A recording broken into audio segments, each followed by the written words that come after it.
Bila ada satu tempat di makam Al-Imam Syafi'i, saya dah tengok ada orang selak kapet tu. Selak kapet belakang dekat tiang yang dikatakan tiang tempat Al-Imam Syafi'i sandak waktu mengajak waktu tu. Ada satu tempat yang mereka dah buka kapet ni. Lepas tu ramai orang dah bercium lantai tu. Maka saya ni yang daripada Madinah Al-Munawwarah, bila sampai kami kata apa hampa dah buat ni? Bila tanya balik ni pasal apa hampa duk cium ni? Yang boleh cium satu Hajar Al-Aswad, lain tak boleh. Ni apa yang hampa duk cium? Awak ada Hajar Al-Aswad pula kata makam Imam Syafi'i ni. Dia kata dah ustaz. Hak ni dikatakan Nabi SAW hadir.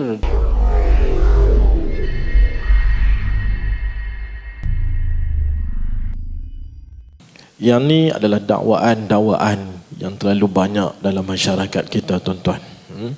Iaitu kehadiran Nabi SAW dalam majlis-majlis zikir, majlis-majlis, macam-macam majlis yang dibuat, semuanya Nabi hadir. Dan benda ini juga menjadi satu amalan dalam masyarakat kita. Kalau tuan-tuan perasan, ketika mana kalau ada majlis macam perkahwinan ataupun majlis berendui anak kecil, sini tak tahulah, kalau saya belah Kedah tu banyaklah benda ni tuan-tuan, berendui lah. Kahwin tu dia ada marhaban sebelum tu, ataupun berendui pun ada juga marhaban sebelum tu, kitab berendui, kitab berzanji orang panggil. Tapi tuan-tuan perhati ataupun tuan-tuan tak perhati, ataupun tuan-tuan pejam mata, saya tak pasti. Perhatian tak? Ada satu part dalam kitab berzanji dan orang-orang kita yang baca waktu marhaban, dia ada satu part yang mana semua kena bangkit, semua kena berdiri. Marhaban Jaddal Husain. Saya keluar kitab berjanji penin. Sebab dulu duk hafal, nak abang bagi. Al-jannatu wa na'imuha sa'dun liman yusalli wa yusallim wa yubarik. Hafal tuan-tuan. Jangan. Bila mai satu part, semua kena bangkit. Hak saya ni dulu pun, waktu zaman jahiliah dululah, duduk tentu pun kena bangkit. Kalau tak bangkit tak boleh. Jadi terpinga-pinga. Hak duk buat ni ikutnya. Time tu bangun, semua bakat bangkit. Tapi bila kita pi kepada yang mencetuskan benda ni, kita rujuk balik dalam kitab hak depa duk buat, rupa-rupanya ada keyakinan bahawa bila dibaca pada part tersebut Nabi sampai, lepas tu semua kena bangkit. Tuan-tuan nampak?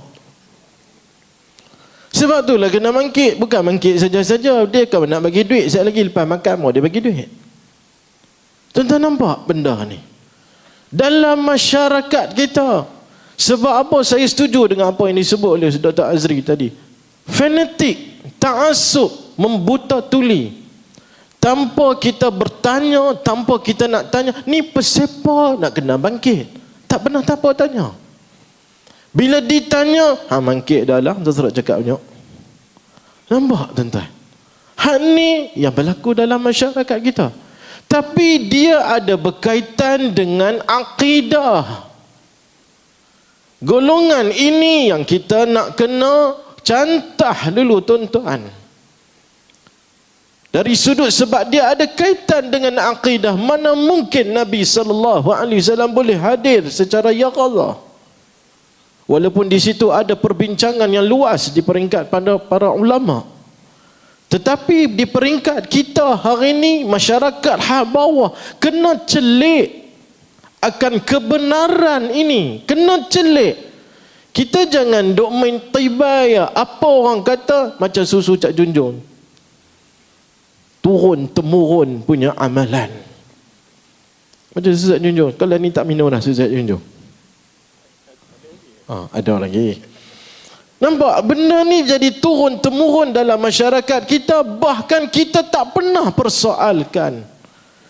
Inilah punca kepada golongan-golongan yang menyebarkan amalan-amalan lagu ni mendapat tempat sebab masyarakat tak peka. Sebab masyarakat tak peka dan masyarakat tak sensitif dengan hadis-hadis palsu. Sebab tu saya setuju dengan Al-Fadhil Ustaz Qarni sebut bahawa masyarakat akan dijadikan macam lalai. Biar pilah, dia ni tok syekh, kita ikutlah. Dia ni siapa dengan kita? Kita ni Allah apa pun tak ada. Dia tahajud tak pernah tinggal.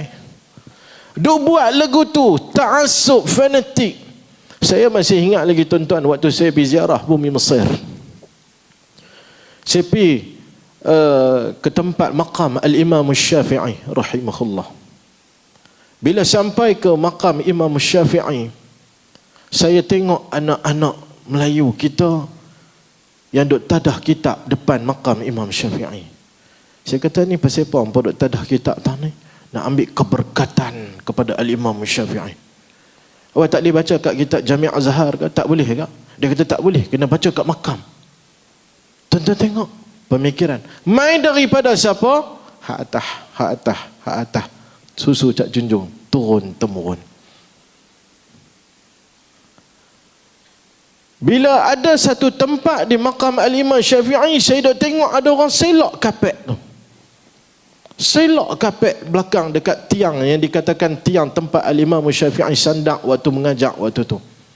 Ada satu tempat yang mereka dah buka kapet ni. Lepas tu ramai orang dah bercium lantai tu. Maka saya ni yang daripada Madinah Al-Munawwarah, bila sampai kami kata, apa hampa dah buat ni?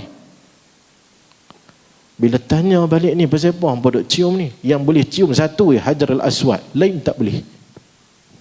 Ni apa yang hampa boleh cium? Awak ada Hajarul Aswad pula kata makan Imam Syafi'i ni. Dia kata dah ustaz. Hak ni dikatakan Nabi SAW hadir dalam durus yang dibuat oleh Al-Imam Syafi'i.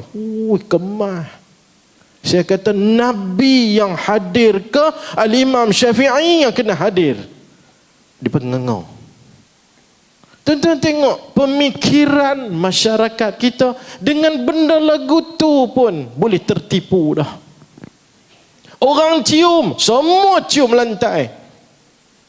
Yang paling sedih adalah orang Malaysia. Saya sebut terus terang benda ni tuan-tuan. Apa nak jadi dalam masyarakat kita dengan kita percaya dengan golongan-golongan hak bawa macam ni dalam masyarakat kita? Sebab itulah apa yang ubat mujarab untuk depa ni tuan-tuan, kita perlu lawan dengan kebenaran. Kita perlu lawan dengan kebenaran. Kita perlu lawan dengan hujah dan dalil. Kerana apa tuan-tuan? Islam ini dia mai bukan dengan ikutan. Islam berpaksikan, berhujah dengan dalil. Barulah kekuatan itu konkret pengamalan kepada agama Allah Subhanahu wa taala. Kalau dia mai tu syekh tu buat, aku buat lah. Abang senior buat, aku buat lah. Ustaz ni buat, aku buat lah. Maka sampai bila ilmu agama Allah dia akan jadi lingkup selingkup-lingkupnya, kerana kita tak celik pada benda tu tuan-tuan. Tuan-tuan, meletup baru-baru ni kisah orang naik atas Gunung Jerai. Dah lah Gunung Jerai itu negeri saya. Meletup pergi naik tapa atas bahagian Tok Syekh punya tempat. Telaga Tok Syekh, mandilah, mandi bom tak tahu. Duk atas tu tuan-tuan, meletup benda ni. Tuan-tuan jangan salahkan mereka, sebab mereka tu ada pertunjuk siapa yang buat dulu. Kalau mereka tu tak ditunjuk suruh buat lagu tu, mana mungkin mereka nak buat. Tetapi dia ada pencetus kepada amalan tu. Itu yang sepatutnya dicantah terlebih dahulu tuan-tuan. Kebenaran perlu ditegakkan. Kebenaran perlu ditegakkan dengan hujah dan dalil. Walaupun kadang-kadang uslub kita itu dibawa dengan agak keras, tetapi bukan bermakna keras itu tak berbisa, dan bukan bermakna keras itu tidak ada kebenaran. Masyarakat perlu fikir, buka. Sebab itulah perintah Allah dalam Al-Quran yang pertama sekali turun, Iqra, baca. Baca. Kalau ulama kontemporer hari ini menterjemahkan tafsir ayat Iqra itu adalah selidik, teliti. Itu menepati makna Iqra bismi rabbikal ladzi khalaq, tuan-tuan. Maka qala Ibn Mas'ud radhiyallahu an, kita ambil kata Ibn Mas'ud. Apa kata Ibn Mas'ud, tuan-tuan? La yazalun nas bi khairin ma akhadha al-ilm mimman akabirihim. Manusia itu dia akan berada dalam kebaikan. La yazalun nas bi khairin. Manusia itu akan berada dalam keadaan kebaikan. Pertunjuk Allah, pertunjuk Nabi sallallahu alaihi wasallam, daripada mana dia ambil? Hadzal ilm itu dia ambil, dia terima daripada akabirihim, orang yang betul-betul istiqamah dalam sunnah, orang yang betul-betul ahlinya. Kalau dia pakar dalam bidang hadis, maka dia cerita kepada kita perihal hadis. Jangan berbohong. Bagi tahu, kata hak ni palsu, hak ni sahih. Bagi tahu. Jangan bagi tahu saat lagi masyarakat pecah belah. Masyarakat ni dia terus ada abang lah perihal hadis. Tuan-tuan, hak ni bukan zaman duduk dalam hutan. Zaman lah ni zaman celik. Semua perlu kepada hujah dan dalil pada ilmu. Lepas tu bila sebut kata hujah dalil, ni lah pokok Wahabi. Semua minta dalil lah. Tuan-tuan, apa yang mereka nak bawa dalam masyarakat dalam keadaan kita tak boleh nak pertikaikan apa-apa? Amalan turun-temurun daripada tok nenek kita, tanpa kita selidik satu persatu. Kita hari ini masyarakat intelektual yang ada digital teknologi, kita boleh kaji dah. Hak ni perlu buka. Dengan cara tersebutlah, tuan-tuan, barulah kita akan boleh mengawal dan kita boleh membawa masyarakat kepada yang lebih berilmu, tuan-tuan. Ni saya tengok ada satu tok guru, saya tak sebut siapa-siapa, habis sembahyang sunat, tuan-tuan, dia pakai baju Melayu. Dia angkat-angkat sapu tangan, berterabuk rengga. Tuan-tuan tahu rengga? Rengga. Sekarang ni tak kerengga. Kerengga. Baik. Berterabuk rengga tu. Dia kata apa? Tadi aku sembahyang tak sah dah. Pasal apa? Rupanya dalam aku punya poket tadi ada bangkai semua rengga. Tuan-tuan tengok. Ini dipanggil fiqh ghulu. Fiqh ghulu. Tu tak kira kutu mati atas kepala lagi kata bangkai.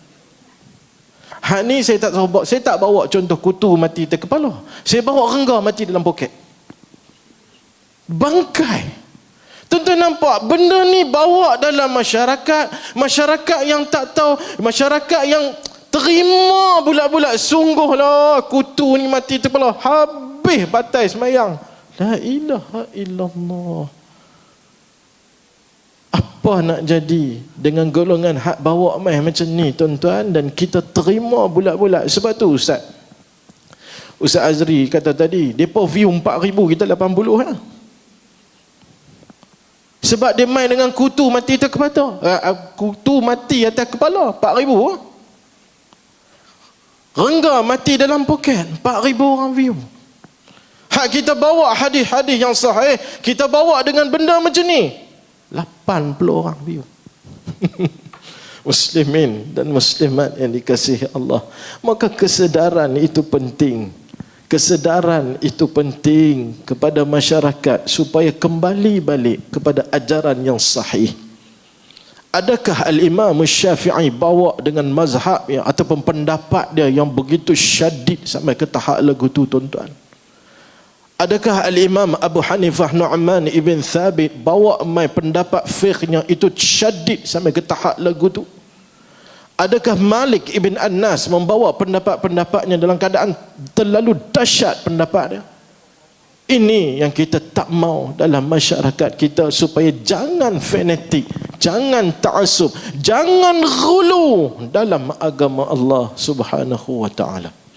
Sebab dia sudahnya, tuan-tuan, dia membawa kepada mana, macam mana saya sebut tadi, Syekh Albani kata dah, dia membawa kepada syirik lah sekali. Dan teruk lagi, dia membawa kepada kufur. Dan kata Ibnu Mas'ud, fa idza akhadha min asaghirihim wa syirarihim, tapi kalau hampa berjumpa kepada orang yang bukan ahlinya, bercakap bukan ahlinya, terima bulat-bulat apa yang bukan ahlinya bercakap, maka jadi apa, tuan-tuan? Halaku, kita akan binasa. Kita akan binasa. Ini yang berlaku dalam masyarakat kita, tuan-tuan. Maka apabila ditanya berkenaan dengan ubat, jawabnya kecelikan dan daripada kesedaran masyarakat untuk berubah. Kembali balik kepada yang sahih. Tengok balik apa yang ada di depan mata kita. Barulah kita akan jumpa kebenarannya. Kebenaran kena cari, tuan-tuan. Dia bukan bergolek mai tang kita dah. Kena cari, kena selidik, kena kaji. Itu adalah tanggungjawab kita sebagai ummah, sebagai umat Islam, umat Nabi Muhammad sallallahu alaihi wasallam, supaya barulah konsep zikra Rasul, cinta kepada Nabi itu terserlah, tuan-tuan.